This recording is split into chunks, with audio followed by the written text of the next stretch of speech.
Hello everyone, আপনারা সবাই কেমন আছেন? আজকে আমি বিকালে কোথায় চলে যাচ্ছি সেটাই আমি আপনাদের সাথে শেয়ার করব। আজকে আমি যাচ্ছি বগুড়ার মহাস্থানগড়ে। আর এই মহাস্থানগড় সবাই চেনে, সবাই জানে এবং বগুড়ার বাহিরের মানুষও চেনে এই মহাস্থানগড়, কারণ বইয়ে লেখা আছে কোথায় কী আছে এবং আমিও পড়েছি। তো আমি সোজা চলে যাচ্ছি সিঁড়ি দিয়ে উঠে সুলতান বাবার মাজারে। আমি আগেও আসছি এখানে, তবে কখনো ভিডিও করা হয়নি।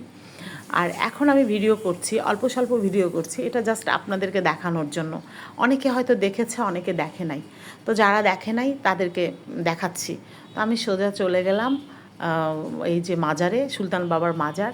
আমি মাজার দেখে আমি সোজা চলে গেলাম মহাস্থান, ওটাকে বলে মহাস্থানগড় এবং জাদুঘর। এই যে জাদুঘরে চলে আসছি। তো জাদুঘরে টিকিট করলাম, টিকিট করে জাদুঘরের মধ্যে ঢুকলাম, কিন্তু জাদুঘরে তো কিছুই নাই।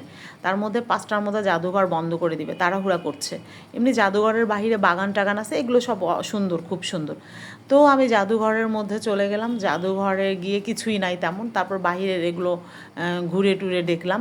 তারপরে কটকুটি না খাইলে কি হয়, মহাস্থান যাব, কটকুটি খাবো না? তো আমি ঘিয়ের কটকুটি নিয়ে নিলাম। তো আমি কটকুটি নিয়ে চলে গেলাম বেহুলার বাসর ঘর। বেহুলার বাসর ঘরে গেলে পান না খাইলে কি হয়? তো আমি পান নিয়ে নিলাম। তারপরে একটু ফুল ছিঁড়লাম, ফুল ছিঁড়ে বকা খাইলাম।